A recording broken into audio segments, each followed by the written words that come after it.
தாய் தமிழ் மண் நிலத்தை வெட்டி எடுத்துட்டு இருக்காங்க அப்படின்னு அவர் கொந்தளிக்கிறாரு. நீங்க அவர் போய் வந்து கல்குவாரியில காசு வாங்கினாருங்கிறீங்க. தாய் தன் மண்ணை வெட்டி எடுக்கிறாங்க அப்படிலாம் அவரோட கான்செப்ட் கிடையாது. எவ்வளவு வேணாலும் எடு, எனக்கு கொடுக்கறத சேர்த்து கொடு. 3 மாதங்கள் நீங்க சிறையில் இருந்து நான் கல்குவாரிக்கு எதிராக போராடுனேன். கல்குவாரிக்கு எதிராக போராடி நீங்க சிறைக்கு போயிட்டீங்க. கல்குவாரி ஓனர்கிட்ட ஒரு காசு வாங்கிட்டாரு அப்படிங்கிறீங்க. இது ஒரு இடத்துல மட்டும்தான் நடக்குதா? தமிழ்நாடு முழுக்க இப்படிதான்? தமிழ்நாடு முழுவதுமே நடக்குது. தமிழ்நாட்டுக்காக அவர் மட்டும்தான் இருக்காரு, அவர் தான் வந்து பெரும் போராட்டங்களை இங்க நடத்திட்டு இருக்காருன்னு சொல்றாரு. அவர் போய் நீங்க வந்து தைரியம் இல்லாத ஆளுன்னு சொல்றீங்க. நீங்க அவர் என்ன போராட்டம் நடத்தினாரு?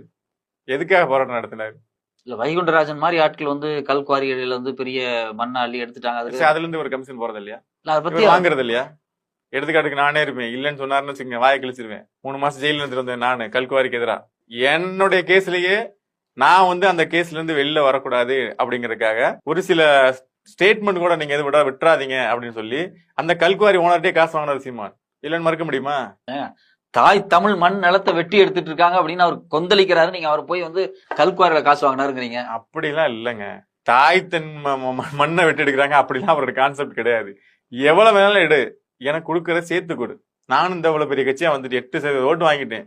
இன்னும் ஏன்டா எனக்கு 1/2% கொடுங்க, ஒரு 1% கொடுங்க, ஒரு 2% கொடுங்க. அந்த ரேஞ்சில கேட்கறதுக்காக தான் ஒரு வீரவசனம் பேசுறது. கத்தி கத்தி பேசினா கொஞ்சம் சேர்த்து நமக்கு வருமா அப்படின்னு எதிர்பார்க்கிறாரு. முடிஞ்ச வரையும் வரும், இல்லையா இல்ல. இப்ப உங்க வழக்கு என்ன? 3 மாதங்கள் நீங்க சிறையில் இருந்து நான் கல்குவாரிக்கு எதிராக போராடினேன். போராடி ஒரு சில விஷயங்கள் நீதிமன்றத்தில் இருக்கனால அதை வெளிப்படையா சொல்ல முடியாது. ஒரு சில விஷயங்கள் அது சம்பந்தமாக நான் சிறையில் இருக்கும்போது என்னை பெயிலுக்கு வந்து அப்ளை பண்றாங்க. அந்த பெயிலுக்கு அப்ளை பண்ணும்போது நீங்க சீமான் வந்து எனக்காக ஒரு கண்டன அறிக்கையோ எதுவுமே பண்ணல. நாங்க சேர்ந்து ஒரு 15 பேர் இருக்கோம். எந்த கண்டன அறிக்கையும் விடல. ஏன் விடலைங்கிற பட்சத்தில் நான் உள்ள இருக்கும்போது என்னுடைய அம்மா, என்னுடைய மனைவி எல்லாருமே சொல்றாங்க, இல்ல இந்த மாதிரி பணம் வாங்கினதா எல்லாம் சொல்றாங்க அப்படின்னு. நான் அதெல்லாம் நம்பல. சிறையில இருந்துட்டு வெளியில வந்துட்டு நான் விசாரிக்கும் போது தான் அதோட உண்மைத்தன்மை எனக்கு தெரிஞ்சது. அதுக்கப்புறம் நான் சண்டை போட்டுட்டே வந்துட்டேன். இந்த மாதிரி ஒரு வாழ்க்கை வாழ்றதுக்கு நீங்களாம் ஏன் வாழணும்? அதனாலதான் நான் சொல்றேன், அவருக்கு தேவை பணம். அது எப்படி வருது, யாரு வாழ்றா, யாரு சாகுறா அப்படிங்கறதெல்லாம் முக்கியம் இல்ல. நீங்க சொன்ன மாதிரியான ஒரு குற்றச்சாட்டு ஏற்கனவே பாத்தீங்கன்னா, குறிப்பாக தூத்துக்குடியில போராட்டம் நடந்தப்ப கூட அந்த போராட்டத்துல யாரும் இன்வால்வ் ஆகாதீங்க அப்படின்னு வந்து இன்ஸ்ட்ரக்ஷன்ஸ் எல்லாம் வந்துருந்துச்சு. அங்கேயே சில பணங்கள்லாம் கைமாத்தப்பட்டிருக்கு அப்படின்லாம் சொல்றாங்க.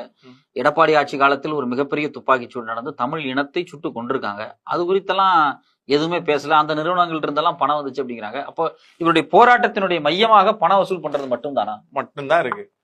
இப்ப பரந்தூர் விமான நிலையம் வர்றதுக்கு வந்து எதிர்ப்பு தெரிவிச்சு மிகப்பெரிய போராட்டம் பண்ணுவோம், எங்களை மீறி வந்து பாருறாங்க. உண்மையான அதோட உண்மைத்தன்மை என்ன? அதுக்கு ஒரு 7,000 கோடி ஒதுக்குறாங்க அப்படின்னா இவர் கேட்கறது 7% கமிஷன் கேட்கிறாரு. இவருக்கு தேவை, இவர் கேட்டது 7% கேட்டார். 7% கமிஷன் வேணும், இல்லையா தொடர்ந்து போராட்டுவோம், இதுதான் அவர் கேட்டாரு. இவங்க சொன்னது பாத்தீங்கன்னா எப்பவும் போல அந்த 1/2% 1% நின்ட்டாங்க. நீங்க அபாண்டமான குற்றச்சாட்டு சொல்றீங்க சீமான் மேல. அவர் வந்து 7% கேட்டாரு அப்படிங்கிறீங்க. என் மேல கேஸ் போடுறது நான்